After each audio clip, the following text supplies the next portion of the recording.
Water, 35 liters. Carbon, 20 kilograms. Ammonia, 4 liters. Lime, 1.5 kilograms. Phosphorus, 800 grams. Sodium, 250 grams. Potassium, 100 grams. Sulfur, 80 grams. Fluoride, 7.5 grams. Iron, 5 grams. Silicone, 3 grams. And dozens of other trace elements. These are what make up our panelists. Welcome to In Sequence, a comics podcast for everyone. I'm Scout. These are your fellow panelists. Hello, fellow panelists. Hey, I'm Matt. I'm Jillian. I'm Robin. And that was great. Yeah, that was really good, Scout. Scout warned us that she had something silly, and then it still took me by surprise. Yeah. I was like, what's she going to say? And I was like, oh, I wasn't expecting that one. We have read volumes 1 through 9 of Fullmetal Alchemist by Hiromu Arakawa. For this, our second long read of the year, I have trapped you all here in my jigsaw-style dungeon under which you must read all of Fullmetal Alchemist with me. In order to make it to the new year, you will have to read all of Fullmetal Alchemist. I went to a soccer game with my husband and AC this weekend, and I was telling AC that we were reading all of Fullmetal Alchemist this year. I said, Scout's making us read all of Fullmetal Alchemist. And AC said, Scout, come on. When I told Eric, I was like, oh yeah, we're going to be doing a longer recording. We're reading all of Fullmetal Alchemist this year. We're doing the first 9 volumes. And he's like, I will be asleep by the time that you guys are done talking. To be fair, when I pitched it, I said we could do a part of it, and you all agreed that you would do the whole thing instead. And we can still roast you. To be clear, I did defend you yesterday. Oh yeah, no, obviously. I was like, listen, we're doing 3 episodes, and she's correct. We do need it to read this whole story, in fact. I agree. I appreciate that. As far as today's front matter, this is written and illustrated by Hiromu Arakawa, with a cavalcade of assistants that are actually all credited in the back of the manga, which I appreciated. I'll call out 2 specifically, Keisui Takeda and Sankichi Hinodeya, by name because they are the only 2 with credits across all 9 volumes in today's reading, and there were a lot of names. It would have been a lot of names that have no context for anybody.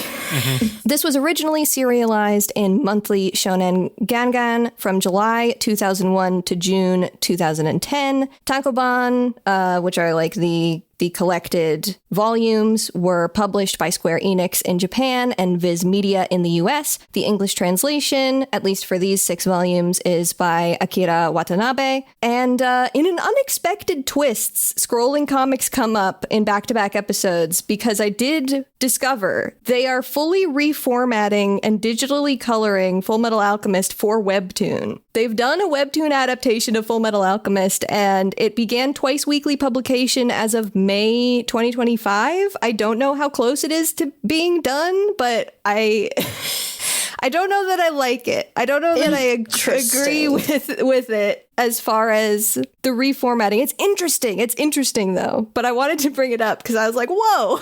Bizarre. This coloring is wild. I gotta look at this. Hold on. I don't know that I like the coloring.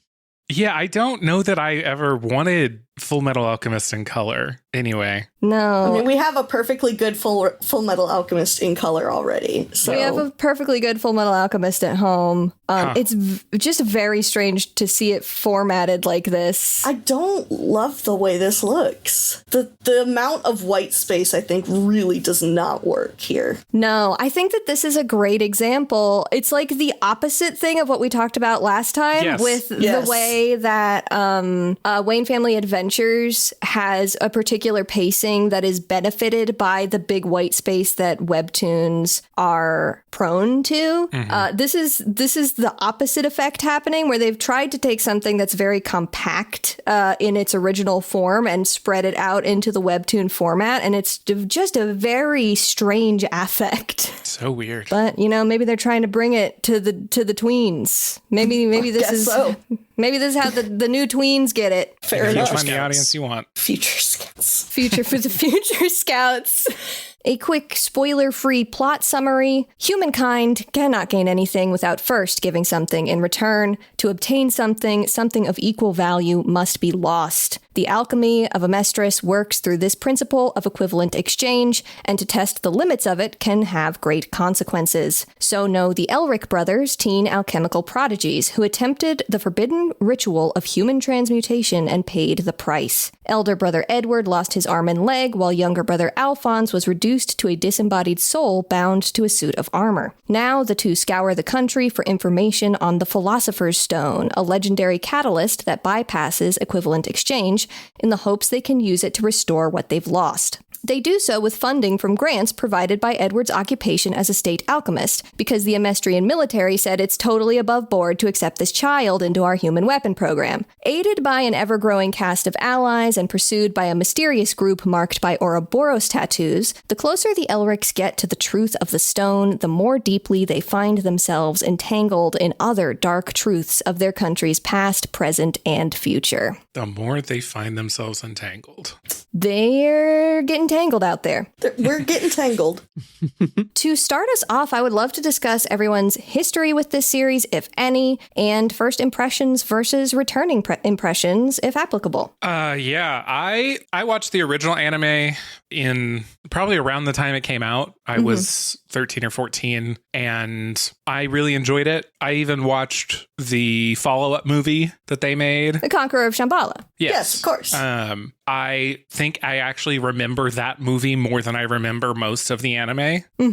I couldn't tell you the plot at all, but there's like scenes in that movie that I remember pretty strongly. And then in college, my roommate was watching FMA Brotherhood, which for the uninitiated is another anime telling, at least for a portion of it, the same story, but then sort of gets back on track with the manga because the original anime does not follow the manga after a certain point. Right. It diverges and has its own separate arc that the anime team did the story on. Yeah. And I couldn't get into that show because it was just like blazing through the early part of the story, like to the point that it was like difficult for me to follow scene to scene what was happening. And not until years later would I find out like, oh, that's just because they're blowing through the story you already know to get to the stuff that you don't know if you've seen that. Yeah. And then I was aware that the live action movie was made, but I did not watch it. But I hadn't read any of it until this long read. Wow. My first exposure to Fullmetal Alchemist was my friend in middle school really liked Edward Elric. I knew nothing about Fullmetal Alchemist. She said, "This is the character I like." And I said, "Okay, I'm going to draw him as a wolf for you." And that was my first exposure to Fullmetal Alchemist. And then I didn't touch it until I think I read like one volume randomly from the library in high school. And then when I got into college and finally started like, you know, I wasn't living with my parents, so I could watch anime now. Fullmetal Alchemist was one of the first anime that I watched. Fullmetal Alchemist Brotherhood, specifically. I watched that and Oran at like around the same time. Wow. Culture. I know. And I remember hitting the final episode and just like sobbing in my dorm room. So, you know, classic. I've gone back and watched 03. I've watched the animated movies. I technically watched the live action, but it was on New Year's Eve and I fell asleep because I'm old. So I don't know how good it was. But this is my first time like fully reading the manga, but like Brotherhood is and has been since like 2012 one of my like this is in my top 5 favorite stories ever kind of thing, and I rewatch the anime about like once every 2 years or something like that. So that's kind of where I'm at with it. Wow. I knew that these were the two these are the two main guys, what they look like, and I knew that alchemy happened. End of statement. That's all that I knew about this story. Yep. That's incredible. I knew there was like sad dead mom stuff. Yeah. Which is probably, not that hard to guess. And I think I knew that, no, I don't think I really knew. I knew one guy was a suit of armor, but I wasn't sure why. I didn't know why one guy was made of metal, but I knew that was the case. Right. But he's not full metal.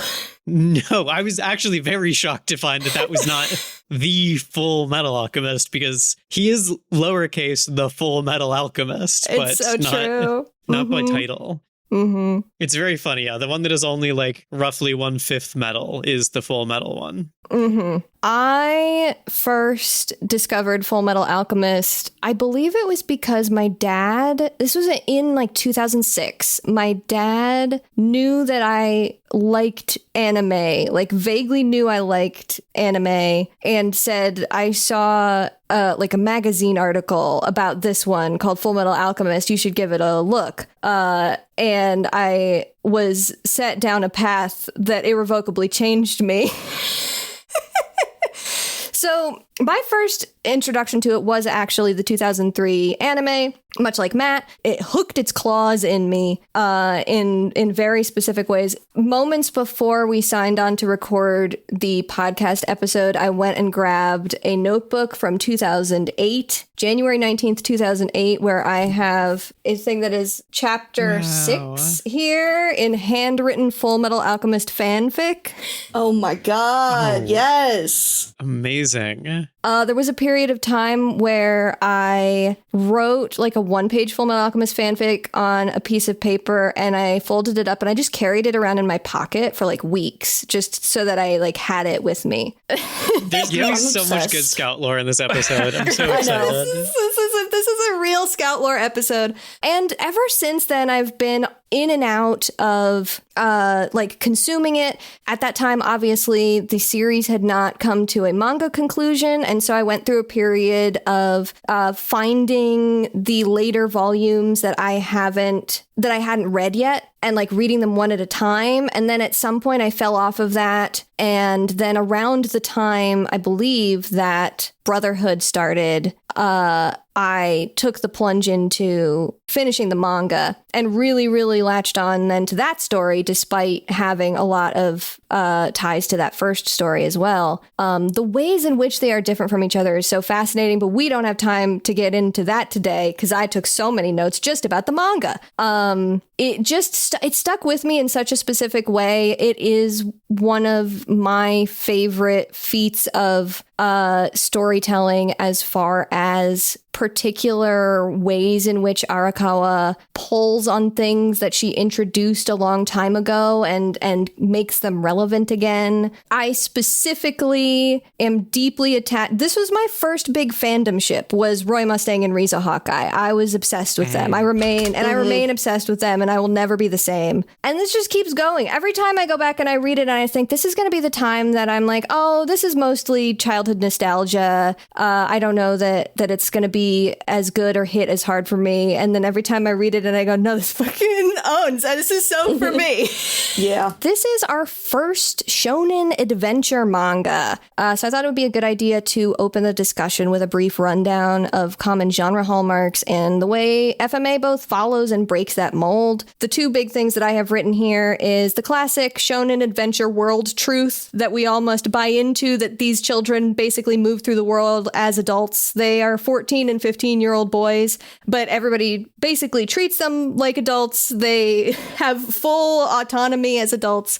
They are doing things that children should be at the club. But they are instead hunting the Philosopher's Stone. I thought this was an interesting contrast with something like Witch Hat, which we talked about in that episode, takes a much more grounded route with the young witches and treats them a lot more like kids. Mm-hmm.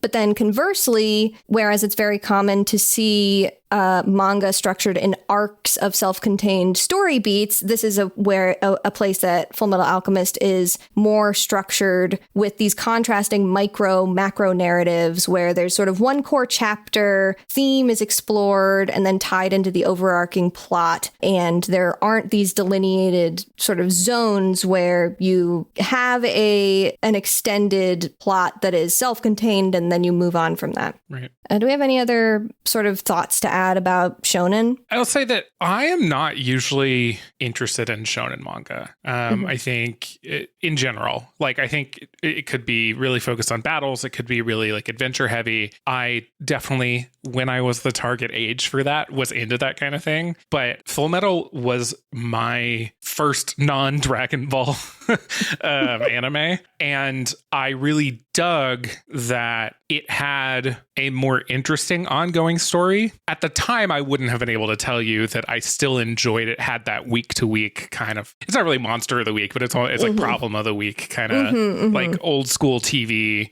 kind of structure. But and as an adult, I think oftentimes shonen has some of those tropes. Like you mentioned the one about like kids moving through the world as adults. Like that doesn't bother me so much. But when these stories get too into the fights, for example, that's when I start to tune out. Obviously, I'm into superheroes. I love a fight. It's not like I'm like against the idea of a fight, but like when that is the entire story of a chapter, or it like is going on for 6 pages at a time, that's when I'm like, okay, I'm skipping through these until I get to a word balloon.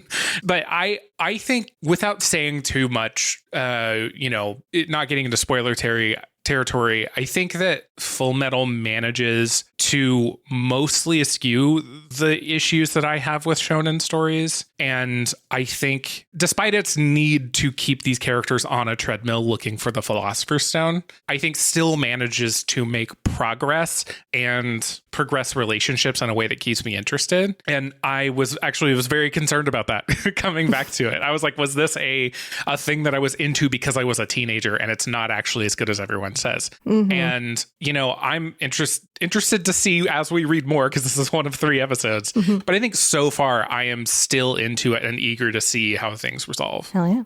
I'm a filthy shonen liker. I'll admit it. I've definitely watched some shonen. I'm not like totally against it. But yeah, I do think like of the shonens that I've read, like it is far and away like one of the better when it comes to like going deeply into the world, story, and characters, as opposed to like, no, you know what? I'm not gonna say it. People will get mad at me. I'm keeping my mouth shut. There are other shonens that I have read that fall very deeply into that trap that Matt mentioned, of like pages on pages of a fight that like isn't engaging to me because the reasons behind the fight or the characters involved, like I don't have a reason for caring about who wins. Yeah. This is why I hate a tournament arc.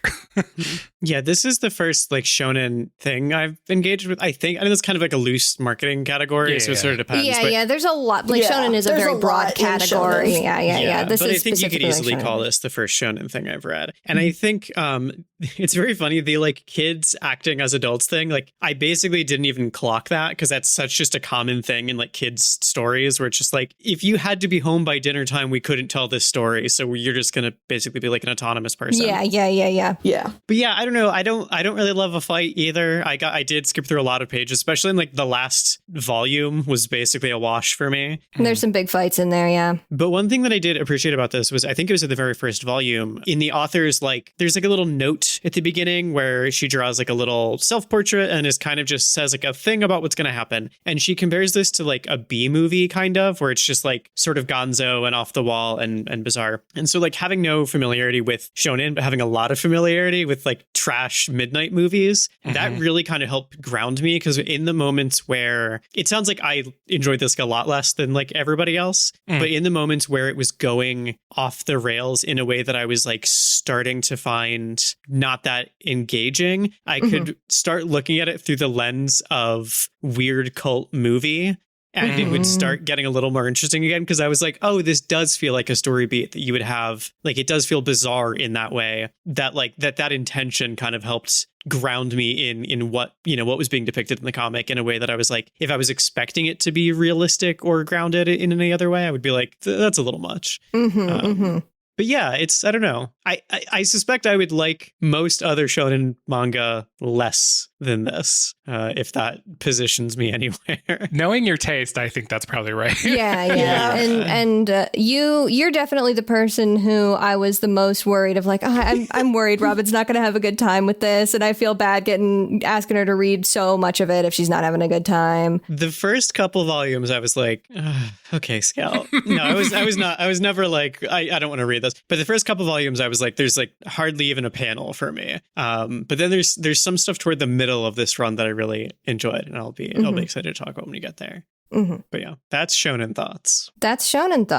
What other things do folks want to bring up in the non-spoiler section here? I mean, this is just more on the same trope. So like the things that I really, the things I find in stories that I enjoy generally, but also the things that I really enjoy in Fullmetal specifically are when you make me feel feelings or when you give me like juicy lore. Like I am a sucker for it's a really cheap trick, but I am a sucker for when a new homunculus shows up. Oh yeah.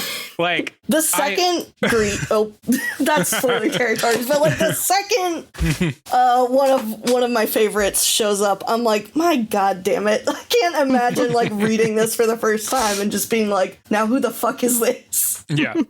Yeah, it's very similar to I don't know, I was a Power Rangers kid growing up, right? It's similar to like, oh, those early seasons all had like a secret sixth ranger, right? They were all primary colors, and like I love like, oh, they got new costumes. like that shit really works for me, and it's really similar to what they're doing with the homunculi in this story. So anytime that we're like learning more about those things, or like even just like finding out like the tiniest sliver of info about the Philosopher's Stone is like, that on top of like Winry is sad, therefore I am sad. Those are the things that I really latch on to in this story. And I mean, there's again, we won't do the spoilers, but there's a pretty I'll go with infamous moment in this manga that is like pretty widely known, and I think that might be the only one of those things that I remember even like resonating with as a kid. I think I was like, back then I was just like way more into like, this is fucking cool. Like it's neat when they do the magic, and it's neat when they fight. And yeah, I don't know. It's neat like reading a story as an adult that I like consumed originally as a kid. Yeah. It's a fun thing to explore. It is. Yeah. Jill and I have a whole other podcast about that. I think it also just, this is non-spoilery, but like, as you know, I didn't grow up with it as like a childhood piece of media that I enjoyed, but as someone who has like consumed this story over and over and over again, kind of fucks me up how every single time certain plot points happen, I am still just as sad as I was the first time. It's like, I know it's coming, and then every single time I'm like, oh, god damn it, it happened again. I feel like sometimes, especially if it is something that ended up being very formative for you in a particular way, the repeated exposure to big emotional points actually just ends up increasing the emotional reaction versus dulling it. That's something I've definitely noticed. I noticed I got a lot sadder at specific things that I hadn't really gotten sad about previously in this read. Yeah, you're like returning to the way you felt as a kid, as opposed to having a new emotional experience. So you're just like rehaving those emotions. That's a very fun phenomenon. Pre-spoiler, I just wanted to call out a very specific art thing in this book.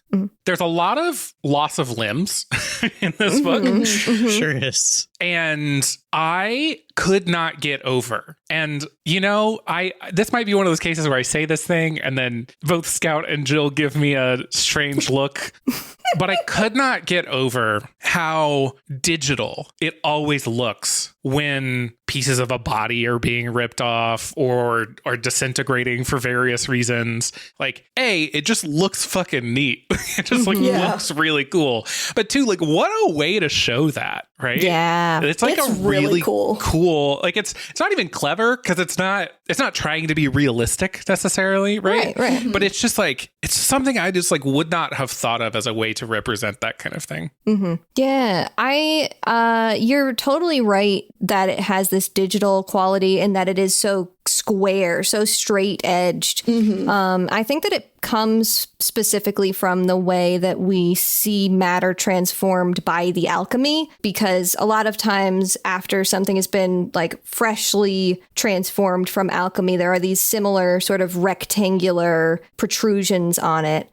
But that as a visual through line for alchemy and for the way that it acts on the physical world around it is really, really cool and very striking in the unique quality of it. Nothing else in the violence really looks like that. And also in the thematic consistency of there's a particular look to all of this stuff that is consistent, a style guide almost for the way that this alchemy stuff works. I also like how messy it kind of makes it look. It's not like, this is not a clean magic. This is not making something out of nothing. It is kind of like showing how much of it is like, this is actually transformation. Like, this is messy and imperfect, and it's not all gonna look perfect. And I really think that looks cool. Yeah. We often on the show discuss the way an art style evolves over the course of the series as we read, and I thought it was notable and kind of impressive to point out that Arakawa is pretty much very consistent from the first volume on. I have a picture here that I took of two panels, one from volume 1 from chapter 1 and one from volume 9 in chapter 36 of Edward. And aside from some like very, very minor things that could actually have more to do with angle than even any sort of differences in the style, they look completely visually consistent. And that's always been really impressive to me. It's not, of course, Arakawa isn't the only artist to ever do this, and also because this was her first serialized story. This was like her debut new thing. And so for her to just have that from the jump is really impressive. Is like her career before this like documented very much? Before this, she started out doing, she worked on her parents' farm in Hokkaido and took oil painting classes for like 6 years after high school, and then moved to Tokyo to start her mangaka career. And that started with her doing doujinshi with some of her friends and peers. And then that led into becoming an assistant for another mangaka, an older mangaka. I can't remember his name at the moment. It's Hiroyuki Eto. Thank you. And then from there, she actually submitted a short story, like a one shot, to a competition and won that competition. And from there had this relationship with Shonen Gangan and got serialized to do Fullmetal Alchemist from that. Wild. Yeah. Just like showed up ready to go. Showed up and had it. And I'm sure a lot of that actually has to do with the fact that she did have 6 additional years of like working on the farm and becoming an adult before she moved into this, whereas a lot of mangaka just start like straight out of high school. But there is a particular consistency, not just in the art, but as I said before, also in the storytelling, which it's hard to talk about that stuff at this point in the story, and will be something that continues to come up. Even in these volumes, there are things that I'm like, that was over there and now it's over here. and I am not immune to that. But as we keep going with it, there will be more instances of that for me to bring up, I'm sure. I don't have anything to add. I just think you're correct. Yeah, we don't have to go. I don't want to go deep into the translation stuff. There's earlier printings that the translation on some particular in-universe words is strange. If any of you, like me, had a version of the manga where Xerxes was specifically translated as Celxis, I'm sorry. I'm so sorry. I was like, definitely the fuck did. is this? I read that and I was like, that's not what is this? It's so it's so funny to see that and go, I kind of can see where from like the phonetic word in Japanese you get to this, but you could have gone that extra step and thought about it a little more, because that's not a word. But if you read it and you say Ishbal or Ishbalin, and you hear me throughout this possibly slip and say Ishval or Ishvalin, that is just because that was what they used in Brotherhood, and I think maybe some of the later printings have revised for that stuff, though I'm not sure. But interesting. All that stuff always interests me. Translation stuff. Yeah, I think I was going between like revised and original, just because the downloads that I had were probably from several different places, and probably I think because I definitely noticed like I noticed Xerxes in one place and Shilxus, is that what we're saying is, but like also just like Ishbal in certain places. So in my copy they have Ishbal but Ishvara for the name of the god and Ishbal for the name of the place, and okay. Yeah, Scout and I are reading the same ones from the box set, right? From the box set, and there's one other thing in there that like kept tripping me up is literally the name of like one of the secondary characters who is a recurring character. They switch between Lin Yao and Ling Yao, calling him Lin and Ling, and it's in the same volume they will switch, and it's like, can we please get some consistency? That one is also so funny to me because literally within like diegetic artwork that they had to look at, there is English written there by Arakawa herself on his like prison bracelet that has his name on it, and it says Ling Yao. But yeah, let's move into spoiler points. Very quick 1-sentence summaries for each volume for those of you at home who might not have read but still want to hear our spoiler discussion. It happens thusly. Volume 1, the Elric brothers liberate Lior from false prophet Father Cornello, liberate the Uswell mining town from corrupt oversight of Lieutenant Yoki, and clean up a hostage situation on a train. Volume 2, the Elric brothers witness a man use his daughter and her dog as alchemical ingredients to create a chimera, are pursued by a man hunting down state alchemists as vengeance for the genocide campaign run against his people, and meet an ex-state alchemist who gives them directions to his secret government research on the Philosopher's Stone. Volume 3, the Elric brothers return home for maintenance on Ed's automail, decode the secret government research and find out the Philosopher's Stone is made with human souls, and infiltrate the abandoned military facility where Philosopher's Stones were once produced, encountering other armor-bound souls left to guard the building's secrets. Volume 4, the Elric brothers finally voice their feelings and decide to visit their teacher. Meanwhile, their ally, Lieutenant Colonel Hughes, connects a few too many dots about what's really going on with Amestris and the military and is killed by the homunculi before he can relay what he's learned. Volume 5, the Elric brothers witness the miracle of birth on the way to their teacher's house. Once with their teacher, they begin to reminisce about the time before their bodies were changed. Volume 6, History of the Elric brothers' tutelage under Izumi Curtis, which included living alone on an island for a month, the taboo the brothers committed, their attempt to use alchemy to bring their mother back from the dead, and the scouting of Edward by Colonel Mustang and his induction as a state alchemist. Volume 7, the Elric brothers tangle with Greed, a homunculus who doesn't work with the others but pursues his own goals of true immortality, which lead him to covet Al's soul-bonded armor body, the subsequent military raid on Greed's hideout by the Führer president himself, who, it turns out, is also a homunculus. Volume 8, complete eradication of Greed's followers and capture of Greed by the Führer president, death of Greed at the hands of Father, the homunculi's progenitor, who reabsorbs Greed into himself from his throne beneath the capital city. Meanwhile, the Elric brothers meet a foreign prince from the eastern country of Jing, who seeks immortality to bolster his clan's standing with their emperor. Also, remember the other armor-bound souls from that laboratory? One of them is back and allying with Mustang? Volume 9, the framing of 2nd Lieutenant Maria Ross for the murder of Lieutenant Colonel Hughes, her attempted jailbreak leading to apparent incineration by Mustang, who desires vengeance for his friend's death, the beginnings of an operation by Mustang and his subordinates to bait the homunculi into the light of day.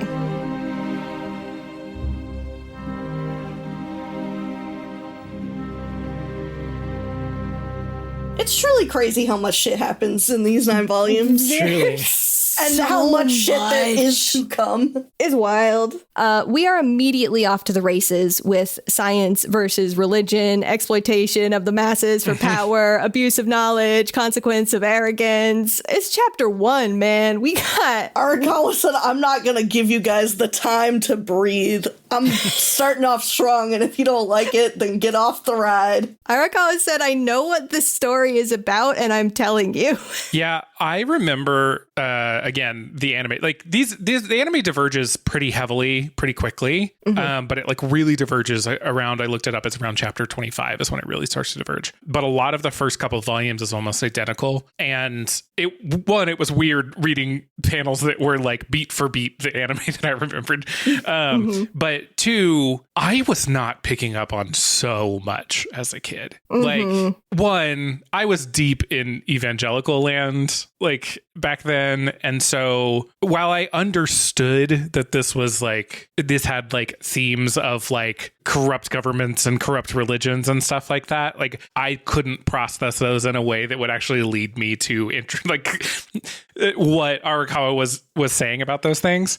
So when I was reading this time, I was like, oh, we're just like going at these things from the jump. Like even the genocide of Ishbal, right? Like that happened, like that knowledge comes so much earlier than I remember in the story. And it may just be a difference between the 2 versions, I'm not sure. But I kept being surprised like how upfront this story is about the things it's trying to do, which it's a shonen. It kind of has to, like that's the genre.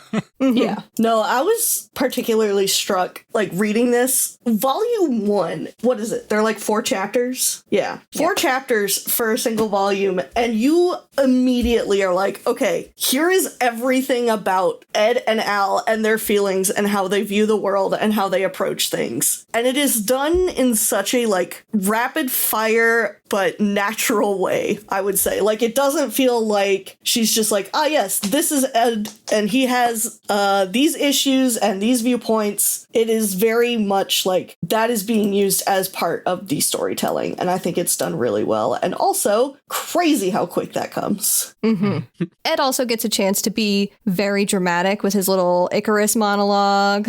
Yeah. But I think that's something that like continues with these characters is like the characterization I think that Arakawa is able to do is really one of the things that like made me love this story the first time that I experienced it is just like every character is very distinct. Even the like side kind of tropey characters like have a little bit of depth to them. And I just think that was like one of the things that really drew me to this. Like specifically, Maze Hughes is like barely in this book or in these books. Like he is not a big character, and yet he is like one of the characters that like I still like feel so deeply over his death every time. And even though his part in the story like is subtly very important, like at face value he is guy who likes his wife and his daughter but that is like the signal in this book for like if you're a dude who's trustworthy, you're like a wife, you're an ultimate wife guy, because it's like him and Izumi's husband, their only character trait is love wife. Arakawa said, you better drink your respect women juice. You better love your wife. I sent this to you, but that like between chapter page that's just a sketch of Izumi's husband looking so stern funny. And saying, I love my wife. I love my wife. I did laugh out loud at that when I got to that point. Yeah.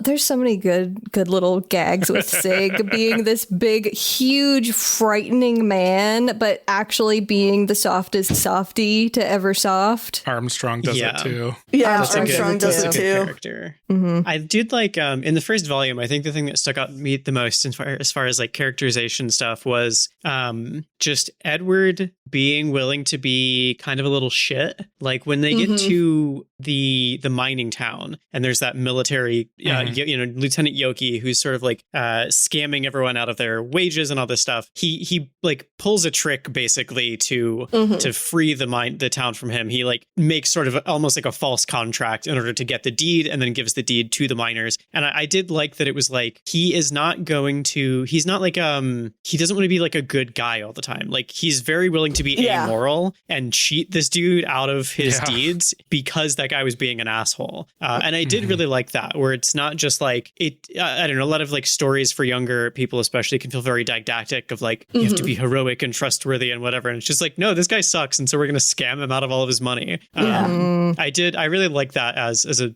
very quick bit of characterization. I like that he doesn't like feel the need to be liked either. Because even like in the way that he scams him and gives the stuff back, he's like, yeah, whatever, I'm just doing this like because I fucking hate that guy.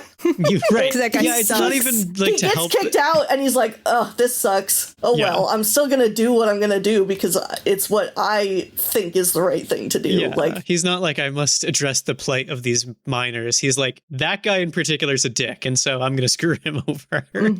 Yeah, one of my favorite early lines from Ed is during the coal mining, where he's going to turn coal mine waste into gold to trick Yoki, and says, okay, I'm going to do something slightly illegal now, so you just look the other way for a second. His brother. Yeah. Such a good line. We talked about how quickly Arakawa was able to characterize some of these folks. And I'm just like kind of in awe how much she's able to get you caring about Ed and Al, like so quickly, but also hide as much information as she can from you, right? Like, I mean, it's the drive of the story. It's not really super surprising that this is the part that like I'm like really interested in, but like this idea of like the thing that they've done and why they did it and what it means that they've done it and like the lore behind like the truth and the thing that they saw when they did that. That stuff is all interesting to me, but you see the moment, but you don't see it all for a very long time. Yes. Right? Yeah. You see the aftermath to start with, and that I think is a smart way to do the characterization of Ed and Al at the beginning of the story, because you are left with the impacts of it, and that is helping you introduce these characters whose visual and physical uniqueness is, the fact that one has a suit of armor and the other has a metal arm and leg. It's just, it's woven together very nicely, I think. And I think a lesser story would focus more on like the like unique kind of splashy shonen-y things and not also use those things to tell an interesting story about interesting people. Yeah. Anyway, I don't know. I was the beginning of this manga really sets you up to care about those people really well. One thing that I thought was interesting, I've also been revisiting the Brotherhood anime recently, and one thing I noticed is they say we committed human transmutation in like chapter 2, but the details of what that means when they say we committed human transmutation is obfuscated all the way until they are talking with Izumi around volumes 4 and 5. And I believe they moved all of like the story of how they lost their bodies to like the second episode of Brotherhood. And upon reading it here, I really felt that I liked having that time to breathe and wonder versus having all of the lore more upfront, though I understand again why I think the team made some decisions that I don't necessarily agree with, but also I can see why they did it for efficiency purposes with Brotherhood and the beginning of Brotherhood. But I just think I like it better in the manga. What really impresses me is particularly with the character of, and I noticed that, Matt, you also made a note about this, and with Roy Mustang, you are set up to like this guy. Like, he is clearly on Ed and Al's side. side. He is a likable character. There are a lot of things that he does that you're like, yes, he's cool. But you also know that he is literally a war criminal. Like, this man participated in a genocide, and you still can, like, you are still set up to, like, deal with both the fact that, like, he is doing all of this work and he does care about people, but he also has done some real shit things in his past. Yeah, the thing I got this time is that he cares about very specific people. He does. Yeah, that's something that comes up very early where there's, in one of these early volumes, they're being chased by this other alchemist guy, a man who has magic powers that can explode you with his hands. Yeah, he's got like alchemy tattoos, Yeah, very early on, he was a survivor of a genocide that was committed by the military. And that was something that, like, I'm very eager to see how that is dealt with in future volumes, because, like, I kept waiting for another shoe to drop in this one, and obviously it's the first third of the series, so, like, it doesn't really happen. But it's interesting to me that it is set up from the very beginning that Edward is a character who knowingly joins a fascist military that committed a genocide, and people hate him for that, and they should, because it's, like, a terrible thing to do. And I'm very curious to see them deal with that later on. I will say, though, like, skipping to the end of this reading, because it's something that you said in your summary, my hopes, I guess, for how that's going to be dealt with are somewhat dashed already with the reveal that Führer President King Bradley, which is, like, the most glaring, warning that this guy is going to suck I've ever heard. Turns out he is, like, a creation of this, like, evil wizard who lives underground. And there's a note that, like, this country has always been consumed by war, but it only became a way of life once Bradley got into power. And it does kind of make me fear that it's going to end up being like this one guy made the military bad, as opposed to the military is a inherently destructive force, like letting all of our characters who we like off the hook because they've been led astray by the Führer, as opposed to the whole system itself is rotten. And I'm very curious which of those roads it goes down. Is it defeat the bad guy, or is it confront the, like, inherent wrongdoing of the system that has produced this military? I can say no more. I'm not going to be able to say anything, but I am excited to discuss it as we continue. It's a thing that I'm excited to read more of. There's going to be a lot of things that we get in the next reading specifically that I think we will have a lot to chew on, and it will come back around to this specifically. Sick. Yeah, I mean, as much as I think that these books kind of got away from the author, a thing that I liked about the Hunger Games was that it recognized that the things would not be solved by getting rid of the bad guy. Like, that was an interesting take in like a piece of young adult literature. And I don't remember what the anime ending was, so I can't even begin to guess what the manga ending is.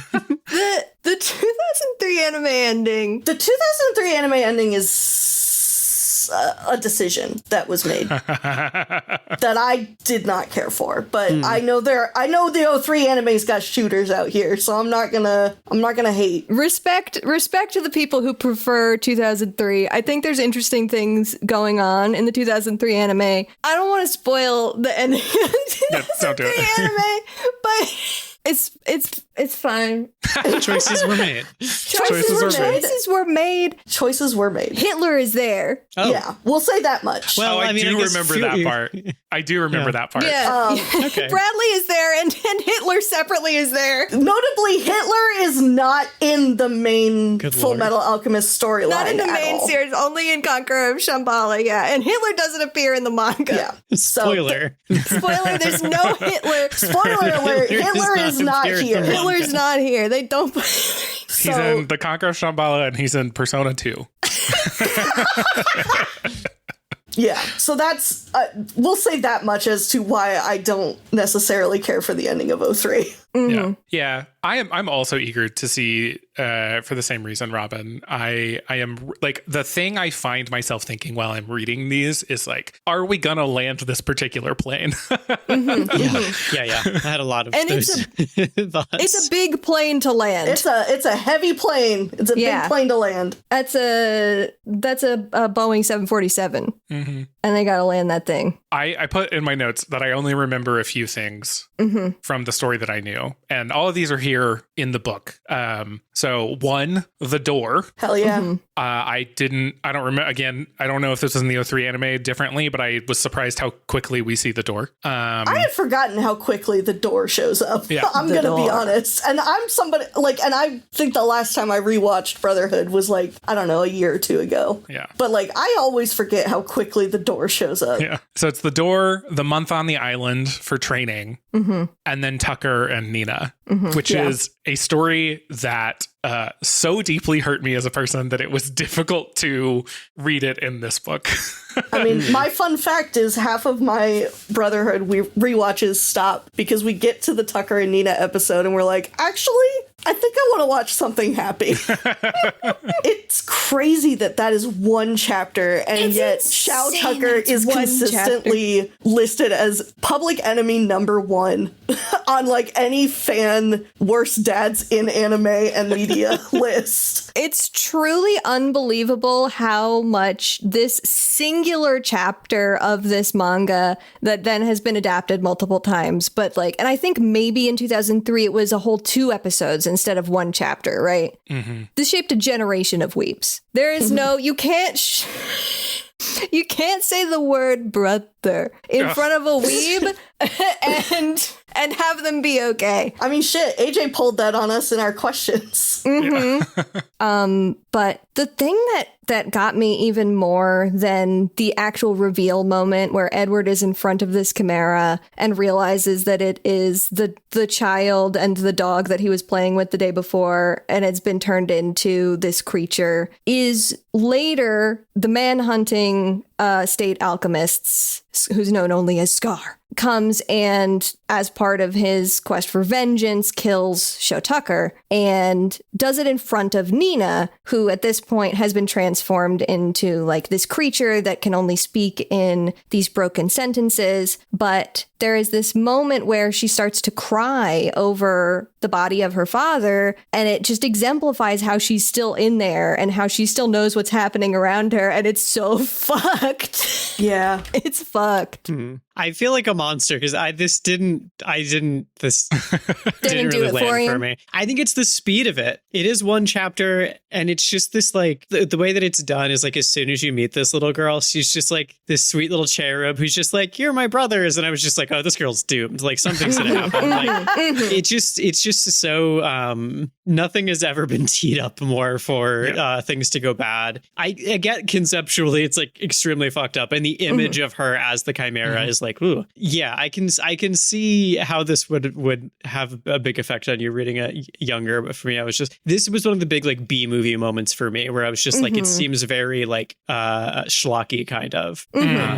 Yeah. So then like when Tucker dies, it's just like, it's almost like a cheer moment as more than like, you know, anything actually like emotional. Cause it's just like, he is the like monster of the week in that kind of formulation. Oh yeah. We want him dead. He's dead. He could be dead. That's fine. I feel bad for Nina having to see it. This does set up a pattern also where anytime I see a mother or a young child in this manga, I'm like, bad shit's about to happen.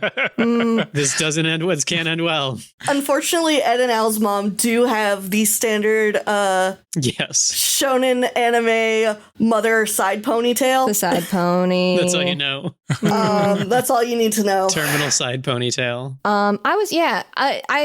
I know that you said, Robin, that you were especially cooler on the earlier volumes. And if you have anything else particular that you want to bring up there, I would be really interested to hear it, because I do want to hear various perspectives on this, obviously. And I like hearing the ways in which it didn't work for you, and if they're like, it's interesting when it doesn't work for some people, it works for some people, and et cetera, et cetera. Yeah. Early, I don't know. Volume 1 and 2, I think there wasn't much there for me. I think the first time I started getting interested in this is volume 3 when we meet I forget what her name is, but Grandma and Winry. Where I was like, Panako. These were the characters where I was like, okay, now I'm interested. But yeah, the early stuff just kind of does feel like setting up the world, setting up like what is alchemy, going on little weekly adventures. I don't know. There Not much is a there for much more Monster of the Week feel to the earlier chapters. For sure. Especially in a way that I was kind of surprised by on revisiting it. And I think that it works in interesting ways, but I also can absolutely see how coming to it fresh and really not knowing what to expect from the story, it could feel a little bit like, well, I don't know. Yeah. Stuff's happening. It's pretty bog standard. I think that's the thing, yeah, is not knowing like what's gonna come after. It's just like, is this like the whole thing? Right. You do have noted here this page that fucking owns, and it does fucking own. Page fucking All of the Yeah. like mechanical drawings are so cool to look at. They're so dope to look at. Furious, complimentary at Arakawa's proficiency with mechanical drawing, the drawing of all of these arms. She draws also so many guns, and they're very, very well drawn. All these different arms. She's already remodeled Ed's arm once in these in these volumes, and that will happen again. She just keeps saying, but I could change the design. I don't even care. Yeah. He could just be a new arm. I imagine part of that has to be like working on a farm. You do, in fact, deal with a lot of machinery. That's true. I imagine like part of it is just like knowing so much about how things have to work is got to be like part of the reason that she is able to do that. And also like she's good at it. And then she puts an entire city of people who use automail in, and it's like, okay, show off. Automail rules. Automail It's so cool. There is such a cool thing to me about Ed as a disabled character. In such a way that, like, as somebody who has been on the internet and unfortunately dealt with a lot of rancid takes from people, like, there are so many people who are like, Ed's not a disabled character. And it's like, did you read the book? Because he very clearly, like, is proficient when he has the supports he needs, but, like, he needs the supports. It's not like... He is a very, like, compelling protagonist to me in the sense of, like, you get to see the way that, like, his, like, physical body is affected by what he has done. His emotional state is affected by the things that he's done. I think it's a very interesting thing to do. And shout out to the fact that she, like, keeps messing around with that armor. Yeah. Yeah. That's another thing I'm very interested to read more of, and particularly to read criticism of from disabled writers. Like, how does this land for people? Because I think there is stuff in there that is really interesting about like assistive tech and stuff. But like from this whole, from the jump, Ed and Al are both all about, I need to get my body back. Like I need to, if we're reading it this way, make myself stop being disabled. And you can get where that's coming from because the trauma of how it happened and the fact that they have like done this to themselves, like makes a lot of sense. But I also do wonder how that lands for, disabled readers of this, where like the points of this thing is to like make their bodies whole again. And particularly with Al, who is described as being like bound to this armor, which is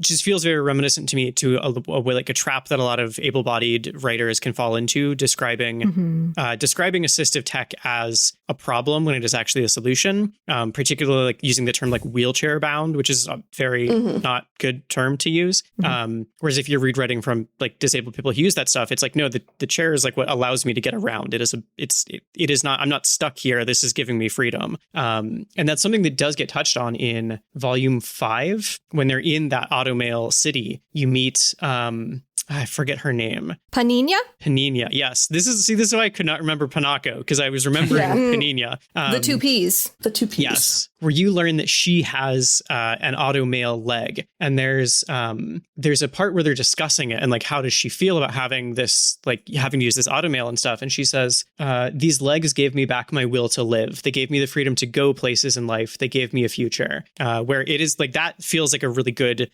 portrayal of that, where it isn't like, oh, I'm stuck with this. This is what allows me to continue like living my life as I did before. So yeah, I'm very curious to seek out takes from disabled writers about stuff like that, because I think it's one of the most potentially interesting parts of this series. Yeah. That's always definitely something that, or at least like as I've become an adult and view it through a lens that has more life experience and etc.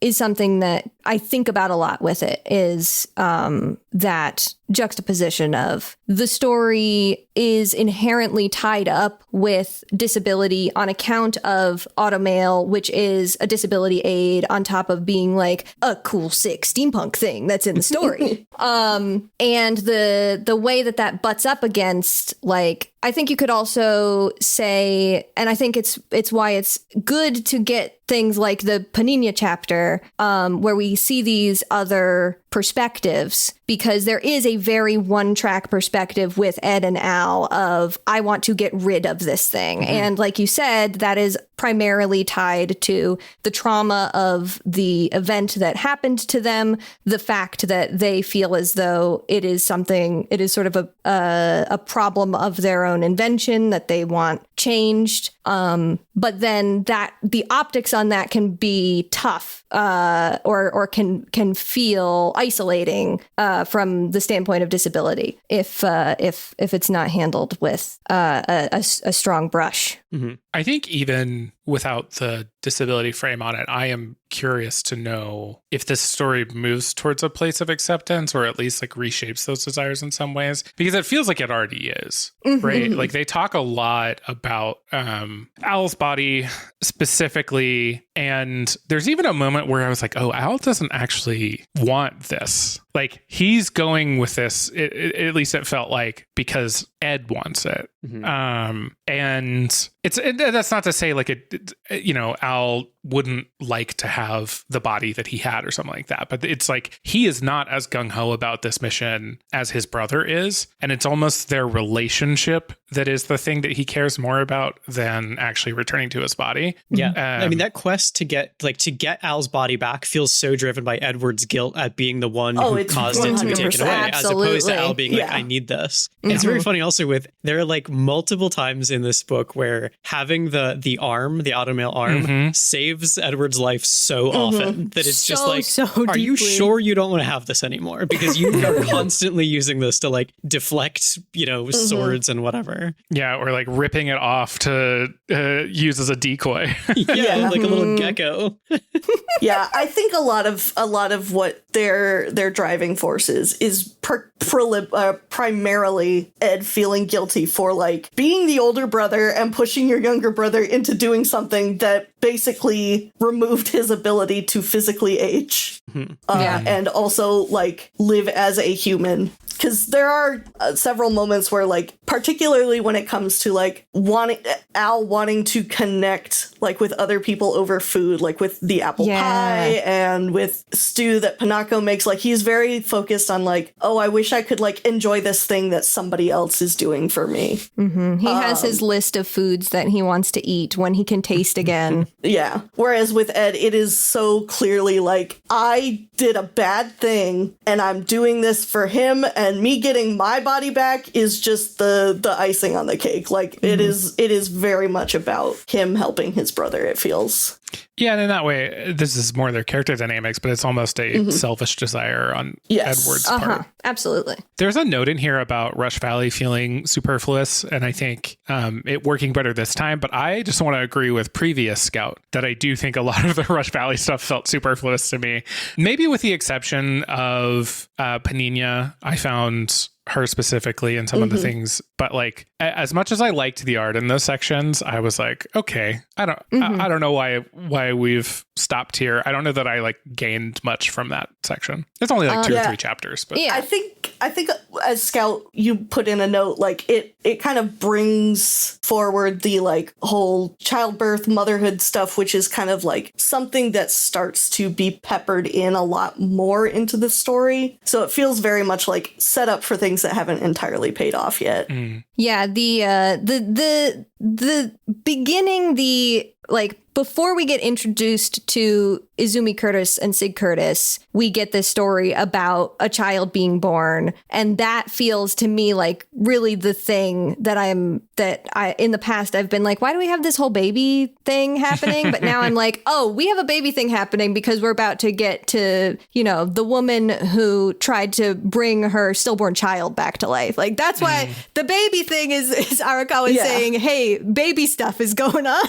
Yeah. And I think also it kind of sets up a lot of at the core of the story, it is about bringing life into the world, whether that is resurrection or creating life seems to be a thing that is the primary focus. So I think having this series of showing the birth and also talking about Izumi's thing is kind of presenting that the other side, the non-scientific element of it, the fact that they're, Ed, as opposed to what I imagine a normal 15-year-old boy would react to a child being born is oh my God, this is incredible. This is something that sickest shit. This is something that I cannot do. Not just because I am this is just not, this is not something that is possible for him. He's this is really incredible. So I think it is kind of just showing another aspect of what does it mean to create life, which is a very core thing in this entire series. Mm-hmm. Yeah, the Rush Valley stuff is far and away my favorite part of what we read. Because I think, I guess I'm just less interested in the sort of overall Philosopher Stone whatever plot. And this was an opportunity to see how this world works. We have Ed, who's this character who we know from the beginning who has automail. And it's okay, well, if he has this, other people do too. We do see a dog that has it as well, who I love. Yeah, shout out to Den. But we know if this guy has it, then it's a thing that exists in the world. And so it was very interesting for me to see how it exists there. And the way that it exists is largely this place that is filled with people who have been, affected by the war, who've lost limbs through the violence that is inherent in this country. And there's a town of people who live there and people who engineer it. And it becomes this, I think she calls it the automail engineer's mecca. And so my love for this part is also coming from me liking Winry more than any other character in this story. So getting to see her shine really works. Winry is an incredible character. She's so good. Yeah. And seeing her just get to kind of geek out on all the automail stuff is really fun. Mm-hmm. And also, adding in her really getting a chance to shine in the section where the woman is giving birth, where she's someone who is very focused on engineering and on helping Ed specifically with his prosthesis, and getting to show this isn't about Ed. She has a life and interests and skills that don't just belong to fixing up his arm. And she is a very caring person. And every time she meets a child, that kid is immediately just imprinted on her. That's just her energy. Yeah. Mm-hmm. So I really getting to see that. And also, like you said, there's so much stuff in here about birth and the creation of a human as a form of magic akin to alchemy is really interesting. Yeah, just everything in this section I was captivated by. If we can talk about Winry a little bit more. Yes. Part of why I think she's just an awesome, fun character. But the thing that kept coming to me, it happens in this volume, and then there's some chapters of volume 4 where this comes up a bunch. The thing that kept coming up for me with Winry was the work that women are expected to do in order for men to feel like they are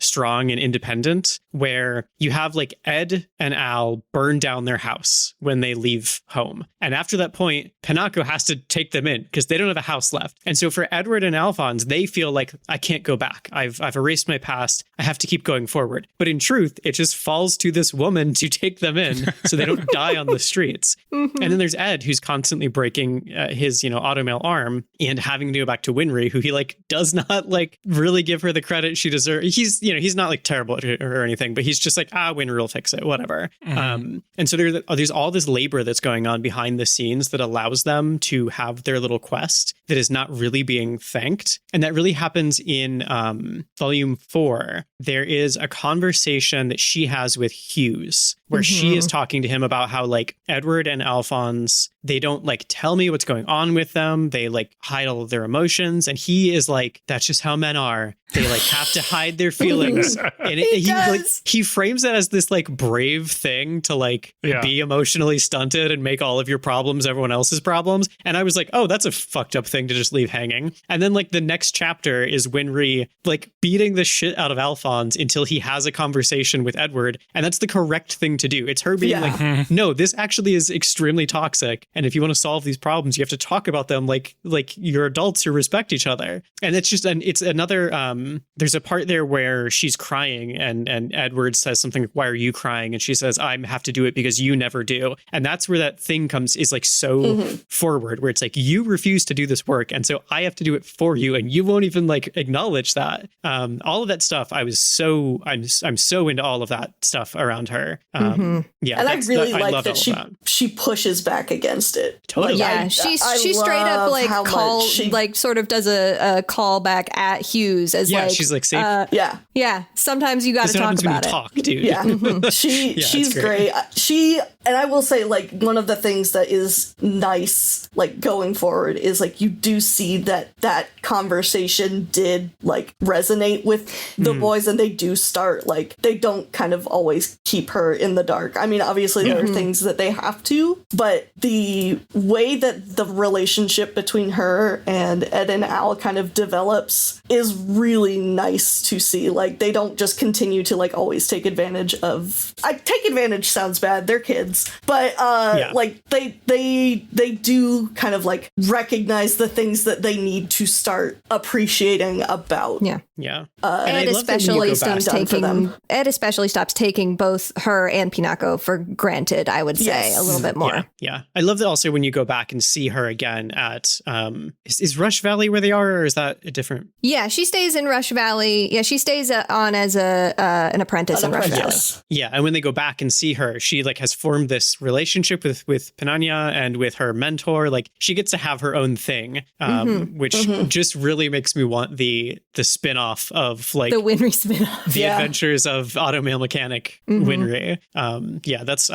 There was like a solid chunk from like mid volume 4 through volume 5 where I was like, this is where it's really cooking for me. There is actually, hold on, there are a bunch of light novels. I'm pretty sure one of them is specifically about Rush Valley. That's exciting. Let me find. Speaking of her mentor, Mr. Garfield. Yes. He's good. Mr. Garfield. Oh, Garfield. I was talking about the old. I like the old man as the like. I like the old man. Reluctant master, like kind of trope. He's very fun. I just like how Queenie. I do love that he's called Garfield. I don't love the homophobia for one random panel. The homophobia is rough. Yeah, that's where I was like, fuck off. Arakawa is not immune to early 2000s some homophobic jokes. Some early 2000s homophobia getting splashed in there. Yeah, that was unfortunate. I was pissed about that. I will let you know. Light novel number 6, chapter 2 is all about Winry starting to work as Mr. Garfield's apprentice. Hell yes. Love that. So, oh no, wait, maybe it's the whole thing. I think it's the whole thing. So, light novel 6 is probably what you want, because it is all about. We'll look it up. It seems to all be about Winry and Rush Valley, which I think is great. I want to give a specific shout out to the 4-coma gag panels that are at the end of at least all of my volumes, and also the in memoriams, which every time a character dies in the volume, there is an in memoriam in the back where they are flying up into heaven. Well, except for Shao Tucker, who is being dragged into hell. Burning in hell, yeah. I love the little in memoriams. They're such a little delight. I actually did. There is a published book of all of the 4-panel comics, because there were others done for like the DVD releases and the website launch, apparently, like all of these other ones. So there's a whole bunch of these like little 4-panel comics that I just think are so funny. I really like reading physical volumes of a manga, because there are those little extras in between chapters or volumes that are just kind of the mangaka going silly with it.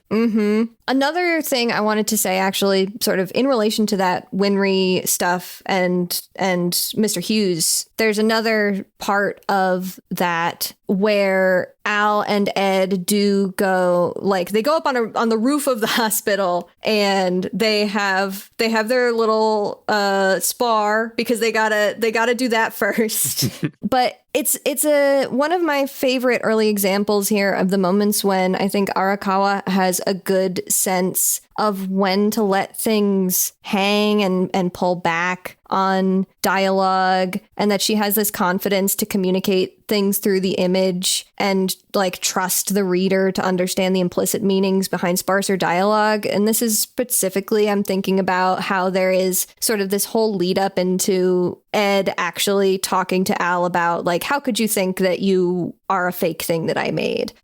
Which is the crux of this confrontation, is that another one of the soul-bound armor-bound souls put this idea in Al's head that what if you're just a construct that your brother created, and he created a fake brother and is lying to you? And there's this moment where they're just sitting there, and Ed, kind of unprompted, starts saying, do you remember when, we were younger and this thing happened? And Al goes, yeah, and da-da-da-da-da. And they have a couple of back and forths on sharing these memories. And then you get Ed going, did you really think all of that was fake? And there's just a lot communicated there with not very much dialogue, and that's the kind of stuff that I really am captivated by when it comes to the writing throughout the series. We don't have to go into it. We should mention Hughes's death. Second traumatizing event to shape a generation. That's so true. This is another one that's sort of a meme in the fandom. Everybody sees it happen and they go, oh no. I had forgotten that he died. Oh, I didn't. Ooh. Yeah. Robin, I figured that it didn't hit you in the same way. Well, when he showed up and was a character, I was like, do we know this guy? It was kind of also another thing where it was like his defining character trait was like, I love my wife and kid. And I was like, that's not good for this guy. He's, this is not going to end well. I don't know. It's sad. It's sad. Like, yeah, I don't know. It's sad when his daughter is like, oh, when's dad coming home and that stuff. But it is sort of a tropey thing of like, you use the kid as a vector for sadness because of dead dad. I just didn't feel very connected to this character when he died. But yeah, I think his bit about only talking about his daughter and wife was just so funny to me that I really latched onto him almost purely on the humor. And I agree. I don't know that his death necessarily hit me super hard, but I did like him as a character and miss him not being there. Yeah, I think also it is like, this is something that I think Scout and I noticed on this revisit from recalling the end, is like seeing Hughes in a different light when like what's going on. You kind of realize like, yes, he does genuinely love his wife and kid, but it is also much like how all of the alchemists are like writing their stuff in code. Like, it is kind of hiding his like capacity for intelligence, because this man is like over here figuring out like crazy things that are happening. He's like, I gotta tell my boss that like I figured something out that's going down. So I do think like it less so on the traumatizing aspect, but like I finding it really interesting to see just like, yes, this is the funny haha wife guy, but also he does kind of trick you into like hiding the fact that he is a pretty damn capable dude. Yeah, there is I think once the context of the broader story, once you know certain beats and you go back and you look at that and you go, oh, I know what he figured out here specifically. And that's so early for him to have done that. And that's impressive. I love Izumi and Sig. Izumi is their alchemy teacher. Sig is her wife. They run a butcher shop. Her husband. He's her wife. He's her wife. Let's be real. Male wife, honestly. Sig is her male wife. They run a butcher shop in a place called Dublith. At one point, one of the signs that has like the daily specials, one of the meats listed as mammoth meat, which just really implies a lot to me. I want to know where the mammoths are in this world. But there is this particular scene where we find out throughout the course of the story, and we kind of have I think have our suspicions of what's going on with Izumi a little earlier than Ed and Al figure it out, that she also attempted human transmutation to try and bring a loved one back to life. She and Sig had a really hard time conceiving a child, and when they finally did, their child was stillborn. And there's this moment where Ed asks Izumi, like, oh, are you and Sig ever going to have kids? And Mason, who is another employee and also just like hangs around a lot, immediately sort of redirects this and changes the subject. And you see these looks pass between Izumi and Sig. And later there is this moment where Ed asks Izumi, have you ever wanted to bring somebody back to life? And she says yes. And we don't get to see her expression when she says that. It is specifically staged so that we see her back. All of that stuff hit me so hard this time. There was so much pathos in all of that for me. And the general sense, more than ever in this reading, I got this sense that these are her, Ed and Al are basically her children. Mm-hmm. And that bond really, really hit me. Yeah, it was her and Hughes and Alphonse that I kind of like highlighted as my three favorite characters in this read. And I don't know. I don't have much to say about her. Like, she's just she's cool. She's just great. Yeah. Yeah. And I like, she's a really like mature aspect of the story. Like, I feel like she's just a very like grounded character. Yes. Who also can do magic. And is also super funny. And who also kicks. And is also very funny. Kicks her adopted sons into the air when she's mad at them. Yeah. The 1 month that the boys spend on the island, I just wanted to point out, because I think this is so interesting, it's one of the only things that was not adapted 100% faithfully in either anime. In the manga, they have quote-unquote supervision, but also basically Mason, who I mentioned earlier, is sent to grief them, basically, for the whole time that they're on the island, but secretly is also watching to make sure that they don't literally die. And he is replaced by an anime-specific homunculus in the 2003 anime. Homunculi have a whole other thing going on in 2003. We won't get into it. And is just straight cut out of Brotherhood. It's just all of these scenes, but they're on the island alone in Brotherhood. And I felt bad for Mason for that. I can see why, because I'm sure that it simplified the adaptation a lot, and this is still something that they're trying to get past having already been adapted. But it's very funny. I don't know. It does make Izumi kind of a psychopath for him not to be there. Yeah, right. Like, with him there, it's like, don't worry, you have someone watching you. I mean, obviously he's beating the shit out of them, which is not like ideal parenting. Great, but her sending them to the island with no supervision is so wild. It's a very, very strange, like, adaptational omission. Okay, actually, here's the moment that did get me, was them, the rabbit, the little tied up rabbit with its big eyes squealing. That was the most emotional I got. I was like, please don't hurt that rabbit. Look how sad it is. It's so sad. And then it gets taken by the foxes. Fox. Yeah. And they're like, which was very funny. That's a really good gag. I wonder if they've put color on that section yet, because the whole time I was thinking, I'm glad there's not a lot of blood when the foxes destroyed this rabbit. Truly. Jeez. I think Greed is a really interesting character. I like Greed's little den of misfits. His den of sin.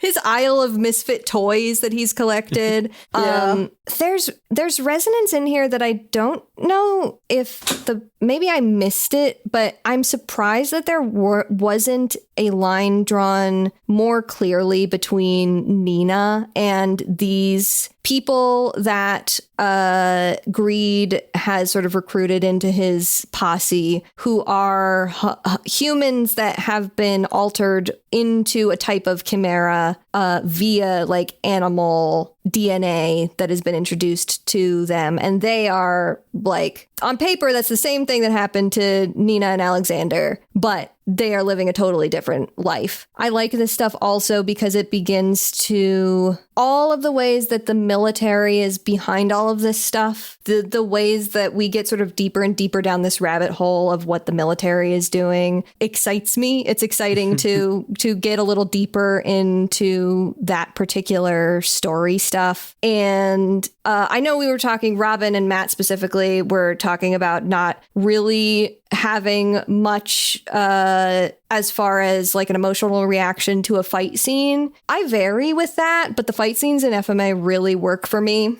There's something very stylish about them. And I think that Führer President King Bradley coming in here and fighting with his two swords, unfortunately, some of like the sickest shit of all time to me. I couldn't stop thinking about the Teenage Mutant Ninja Turtles because they were like in a sewer and he's holding two katanas. Shit, and I was you're like, so what right. the fuck? What's going on? Wow. Honorary member of the that's Teenage so Mutant Ninja funny. Turtles. I did. The Chimera stuff was interesting. It definitely complicates a lot of assumptions that you're making and that you're told about, because you're constantly told in the first like few volumes, at least, of like human transmutation is like the gravest sin. No one can ever do it. And then by the end, you're like, actually, everyone's doing it all the time. There's like a whole society of these people. And it does kind of Everybody blow up that sins. idea. Yeah, this idea that they've done something like uniquely terrible becomes very complicated when it's like, no, your teacher did it. And like all these people did it in a different, like, you know, a different, like obviously like bringing a soul back is different from making a making a chimera or whatever. It's okay though, because the government's the one that's doing it. Yeah, because the government's doing it. But I like that idea that there is this kind of like shadow society of like, I think the first one you see maybe is the guy with the lizard tail who they're really mean to when he's just trying to ask them for change at one point. Yeah. But yeah, I like the idea that there could be all these weird like snake people and stuff popping up from this point on. Yeah, weird guys. The scene where the Martel this did actually make me very sad. That's so upsetting. it's a tough scene. So there's there's Martel, who is like a snake girl, and she is sort of posted up inside of Alphonse's armor to try and keep him restrained. And Führer President King Bradley is at this point on the premises, and he is killing people. He is here to kill everybody. And two of the other allies of greed show up here, and they're basically like, oh, well, we're fucking dead now. And they go to confront Bradley in combat, and Martel, who is inside of Alphonse's armor, is trying to like get out and help them. Meanwhile, they're being straight up slaughtered. It is not happening for them. They are dying. They are being cut to pieces. And Alphonse, who, as a reminder, is a 14-year-old boy at his core, has to basically hold his helmet in place and just keep Martel from getting out here as she screams to be let out because he doesn't want her to have to see this. And it fucks me up. And then Bradley stabs Martel through the armor. Yeah, that's the part that gets me, is the fact that he's like... That he puts on the smile again. Oh, he scares me. The fact that it is such a unique experience of having to like try and figure out how to say like, yeah, this girl is like inside a living suit of armor, and he has to like deal with the fact that she is dying inside of him. And it is splattering on his blood seal that keeps him tethered to the armor, and he kind of like sees part of her life through that, and it's fucked up and scary. It's scary. The idea of her being stuck in this like Iron Maiden. Oh, yes. And then, you know, Mecha Hitler comes in and just stabs her. It's just it's such a sad, she's like in this little coffin already and dies in there. Like that's very sad. And the panel later when we see Al just like all of this blood, they've removed the body and he is just covered in blood, and he's woken up because he's had like a flashback to his experience at the Door of Truth. We didn't even touch on the Door of Truth. The Door of Truth is the place where they go when you do human transmutation, you go to the Door of Truth. There's a figure there named Truth who talks to you and says, I am you, you are me, I am one, I am all. You have asked for something with a great cost, and you now must pay the toll, and takes some part of you, and then you get put through the door of truth, and behind the door of truth is presumably the truth of everything, the universe. And you get like it blasted into your brain real quick, and then you go out and now you don't have an arm, or you don't have your internal organs, or you don't have your whole body, depending on the situation. And then you get spat back out, and you know a lot. You know so much. And because of that, you don't have to draw your transmutation circles. You don't can have to just draw your transmutation circles anymore. do it. Because your body is the circle. Yeah. Crazy So shit. that's what that is. And Al, up to this point, had seen the door of, had been through the door of truth, but through the trauma of losing his entire body, had forgotten it. And the experience of Martel dying inside of him and like her blood splattering onto the blood seal that keeps him tethered to the armor sort of gave him this flashback. That's all that. Crazy shit. Greed should be allowed to say fuck. I agree. In volume 6, there is the conversation between Hawkeye and little baby Winry. Yes. When they are first like recruiting the brothers, basically. And Winry is asking like, well, why are you in the military if you don't like being there? And Hawkeye, says that there's someone she needs to protect. And we immediately get the next panel is it's a good moment. Roy Mustang. Smash cut to him. Like, it alternates between these the two of them. pictures of both of them as they are, like, both giving their speeches to Riza to Winry and Mustang to the boys of, like, this is why these things have to be done. And it is such a good, like, juxtaposition. The fact that, like, the implication of Mustang is the person she is protecting just being done via the paneling was so delicious and yummy. I'm obsessed with their relationship, as we all probably could imagine. But I think, Tracks. yeah. But I think I've never cared about them. I don't know what you're talking about. I don't know who they are, but I think like their panels, they're kind of like showing their different approaches to why are we doing the things that we do without giving all of it away, just really struck me. And I also really liked in like literally the very end of volume 9, where we have Hawkeye up in the tower. Hottest page of all time. Hottest thing I've ever seen. I'm obsessed with this page. And just getting to see like you get the information on, not only does Roy use women's names as code in his alchemy notes, but he also uses these fake date scenarios as a means of like covering up what he and his military squad are getting up to underneath, like, under the radar. Really like that. Just really loved all of Hawkeye's panels in that scene in particular. The, like, increasing action lines as Roy is, like, finding out that things are going bad. In the beginning, where it's just the dropped headphones just have, like, kind of a little bit of these action lines trickling down. When he's yelling for her to pick up, it, like, gets the entire background and is very thick. And then the final panel on that page is just a zoom in on his face, and the action lines in the back are erratic and thick, and it is such a good, like, visual bit that I just loved from the end of that volume. There's a flashback there also to Hughes in the phone booth, because he was on the phone. He was on the phone. He was on the fucking phone. It's fine. It's normal. Roy Mustang stocks are kind of down in this reading. There's a lot of stuff I can't talk about. There's stuff I can't talk about yet, but I was very much like, oh, we're ending here? Okay. Okay.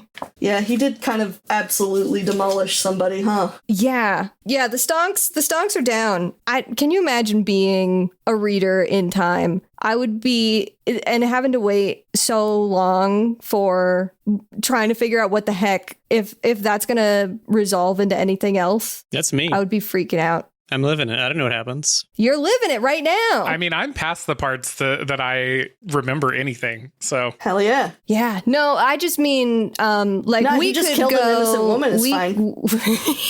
We could go and we can read the next volume right away. Mhm. Folks who had to wait for the monthly, these chapters came out monthly, and it's several chapters here of space. I would be freaking out. I'd be freaking, my bean would be freaked.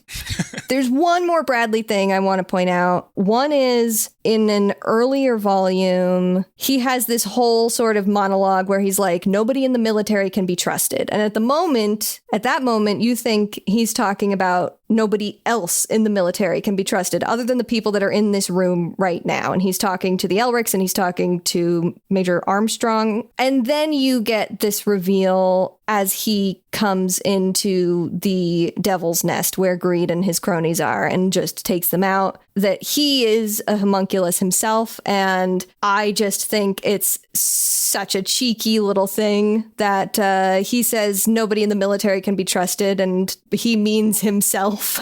And I'm so taken this particular time through by this line, stop showing mercy to the enemy, that he says to Armstrong, stop showing mercy to the enemy. That's why you're never promoted. There's so much little character work being done there. We're finding out something new about Major Armstrong, who is a big, strong, but sensitive man, that there is a particular barrier that he faces as far as the military. Like, it puts him separate to the military in a particular way. And that it's not don't disobey orders, which is also what Armstrong was doing here. It's stop showing mercy. I think that says a lot about the character stuff. And that really hit me this time. Armstrong, too good, too nice. Too good, Armstrong, too nice. Too nice. Too good for this world. The niceness is passed down through his family for generations. The scene later when he finds out about what happened to Maria Ross and has this moment of talking to Mustang, and he is like on the surface apologizing to Mustang, but clearly is also furious with what has happened and is just trying to hold himself back from being deeply angry, is really good. And Mustang acts like such a bitch in that scene. He does. Yeah, he sucks. I don't like this guy. Yeah, I don't like that's his haircut. fair. I don't like his attitude. I don't like his haircut. That's fair. That's Get his fair at ass. this point. Get his ass. Get his ass. Okay, I've spoken enough. We can do questions. Unless anyone else has more they want to talk about, I'm good with questions. We got a couple great listener questions here. We got a few from friend of the show, Frey. The first one is, obviously, if you were a state alchemist and had a cool name, i.e. full metal, flame, etc., what would it be? I don't know. My temptation is to make a self-deprecating joke here, but I know, same. I'll avoid that. I thought of mine this morning on my walk, so I can start with mine. I was thinking about this. I would be the chromatic alchemist, and it would be all about using different paint pigments and the various ways that you make paint pigments and using those in my alchemical sigils and circles. And the military would find a way to use me to make gunpowder. Fun. Damn. That's good. I think I would be a conscientious objector to state alchemy because of the I think that's fascism. fair. That's Although absolutely fair. I was thinking earlier, if I had to have a nickname, it would probably be the Killjoy Alchemist, just based The on my Killjoy general Alchemist. disposition toward the series so far. I don't know what that means in terms of powers. I weaponize, I don't know, depression. Weaponized depression. Yeah, I don't know. I don't know what my cool title would be because for whatever reason, it eludes me. But I imagine, like, given the hobbies that I gravitate towards, it would have something to do with like yarn, crochet, like tying of knots, and like creating things of that nature. String of Fate shit, probably. Hell yeah. Ooh, I like that. Tying people up with your alchemical knots. This is a different book. Yeah. I was gonna say I think that's something different, but you know, I would read it. Shibari Alchemist. The Shibari Alchemist. Alchemist. Fuck. That's good. Okay, I'm thinking now though, if I had a power, it would probably be is messing with plant life acceptable? Oh hell yeah, that would be Okay. awesome. That'd That be a would good be one because I can never cool. keep plants alive, and it'd be lovely to be able to. So if I could just like Oh, I love that. coax the tomato plants on my balcony to live, that would be ideal. Oh, I Nice. love that. I think I would want my alchemy to be based in like sound specifically, just because I think I've always thought sound is cool. I don't know. I went to grad school to learn about sound. And I don't know. I feel like it's easy to just say, although this implies something else, the Sonic Alchemist. He's gotta go fast. Gotta go fast. You want to run around at the speed of sound. The Sonar Alchemist, Sonic Alchemist. I like it. Very cool. The second question from Frey is, if you had a Philosopher's Stone, what third-rate scam would you run with it? I was trying to think of like the pettiest grift you could do. And the one that I came up with was lowering the like mass of vegetables at the grocery store. So when you weigh them, you don't have to pay, like, you don't have to pay anything, and then restoring that matter once you leave. Wow. I was like, what's the silly, like, what's the lowest stakes thing I could do? I would probably use it to somehow cause like minor inconveniences to people that piss me off. I don't think I could I don't think I got the strength for a scam, but I would 100% use it to like manifest Legos immediately underneath people's feet and shit like that. I don't know. I really love the one early on in the book where he just screws over that asshole. Like, that's the kind of stuff that I would want to do. Exactly. Yeah, making fake money to ruin the day of some jerkwad. Some jerkwad, yeah, is pretty good. I also just think, I don't know that you'd even need a Philosopher's Stone for it. You could turn a $1 bill into a $100 bill probably real easy. Jelly bean in a jar game. How many times do you think Ed gets called shrimp / runt / small fry, etc.? So I actually did math about this. Oh, wow. And it comes down to how much, like, per chapter I think this happens. Yeah. I think there's a world where it happens once per chapter. I don't think that is correct. But if I thought about it in terms of volumes, and I was like, it's happening at least 3 times per volume. So if that's the case, we've got about 27. But I think in some volumes it's way more, and in some volumes it's a little less. So maybe it still evens out to 27. So I'm going to put 27. 27 as an average. I mean, you did math about it. I feel strongly that I believe you. If someone does math in front of me, who am I to question them? Wow. Who am I to question? I can't do Who math. am I to question math? I was going to say 60, but I always overshoot, so... Yeah, that's about where my first instinct landed, because I was like, oh, it's about 1.5 times per chapter, and then I was like, no, it's really not. So I dialed it back a little. I'm going to guess 35. Going a little 35 higher. is good. Yeah. And this is a question we will never get the answer to, because I refuse to go back and look it up. Someone should count it and tell me in the Discord. Yeah. Yeah. From Yuki is Lost at Sea, we have 2 questions. The first is favorite homunculus so far. I was thinking about this earlier because I was like, I haven't been too drawn to any of them, but I do love, I think mine is Gluttony, because I love that he looks like he's just from a different comic. Just the way he's drawn is not the way anyone else is drawn. It's so true. And also he just like, he's motivated by always wanting a snack, and how, what could be more relatable? That's so true. I think mine is Envy. There's something about the little shit energy with Envy that I really admire. Scout just loves a little shit character. Scout could play Envy in a tabletop game. I could see that happening. Oh, that's true. I totally could. Though I'm not good at being mean. Every time I try and be mean in a tabletop game, I'm like, I'm sorry. That was mean. The little scamp energy is there. But the little scamp energy. The scamp energy, yeah.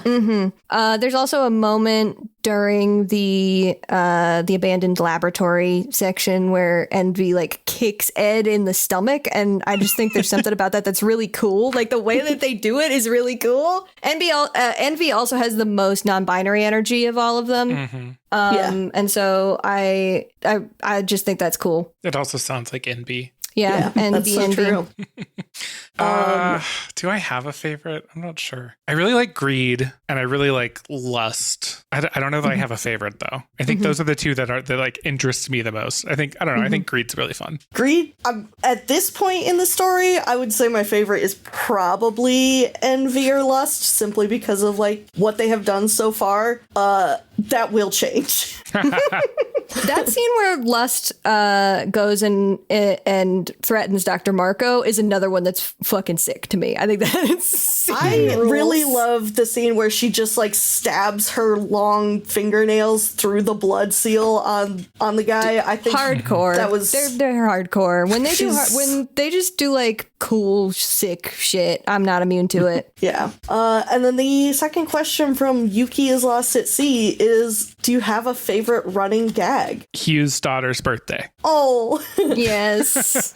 I just love how he keeps bringing it up, and I'm like, how many times has she had a birthday? We haven't like lapsed that much time yet. Mine is unfortunately from the 4-panel comics at the back, which is that the gag in these 4-panel comics, in several of them, is that Al just really likes cats and picks them up and keeps them in the suit of armor all the time. Shocking no one, that's my favorite running gag. It's a good one. Yeah, I also think that Hugh's obsessed with his daughter stuff is pretty funny. I can't really think of any other like running gags, really. There's the like calling Edward short thing, but that's kind of just whatever. Yeah, I think actually that's probably my least favorite of any of the running gags. It's just a little like, okay. There's some times when I really like the execution. There's the one where he almost calls himself short in his own head and he freaks out about that. And there's the moment where he is comparing himself to Ling Yao later in one of these, and there's like 3 panels of him just having a total crisis over it, and then he returns to normal. Ling's just in the back smiling. Yes. I will say the one that I liked for that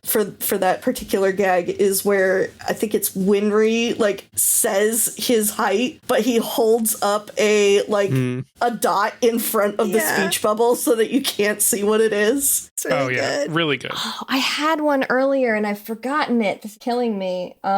It's not a gag, but since I can't remember the gag, I will say during the fight with the Slicer brothers in the 5th laboratory, Edward gets a cut above his right eyebrow, and like a dozen chapters or something later, during his confrontation with Greed, it opens up again and it's the same cut. I really like that consistency across the narrative of his wounds, and I will spoil that continues happening for quite a while, that cut continues to get exacerbated and keep opening up. If I remember my gag, I will say it in the Discord at the appropriate time. Thank you to our listeners for your lovely questions. I love when we get questions. Yeah, I do too. It's so fun. These were so delightful. Start thinking about your questions for volumes 10 through 18, everybody. You have homework. You have homework. This is your homework. Further reading, you can read Fullmetal Alchemist on Webtoon, as I mentioned earlier. I wouldn't necessarily recommend it. I believe it is available digitally on Comixology right now.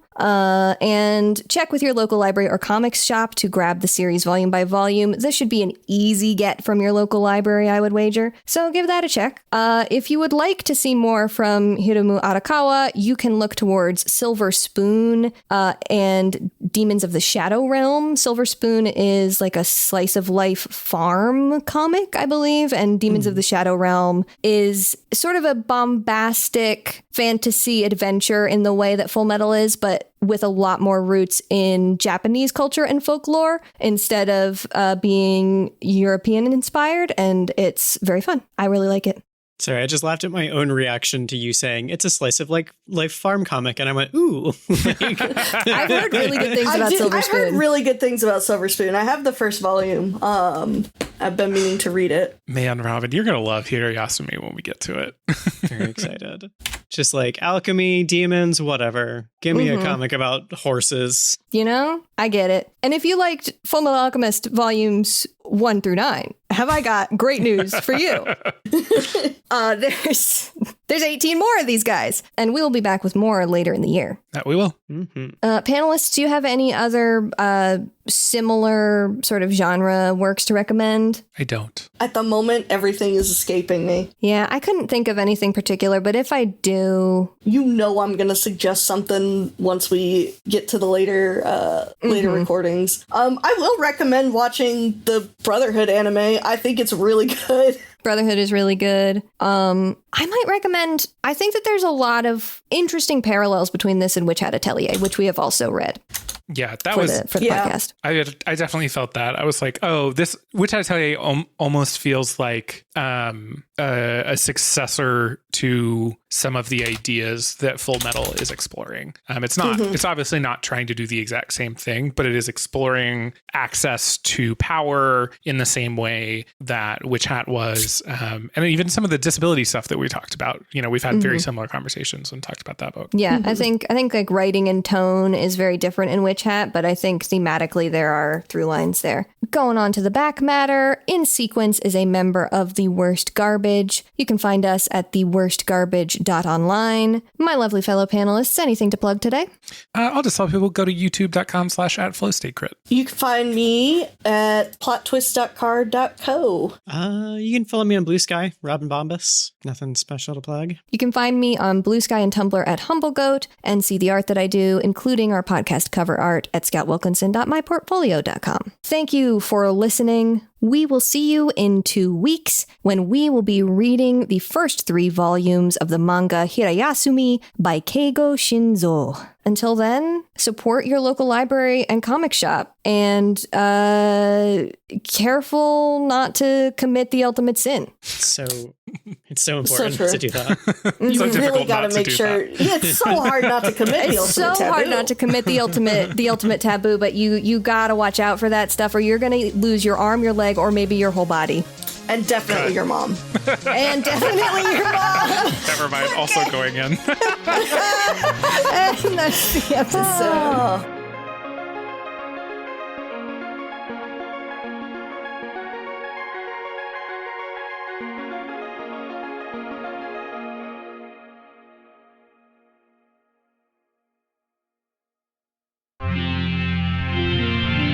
TWG, The Worst Garbage, the online.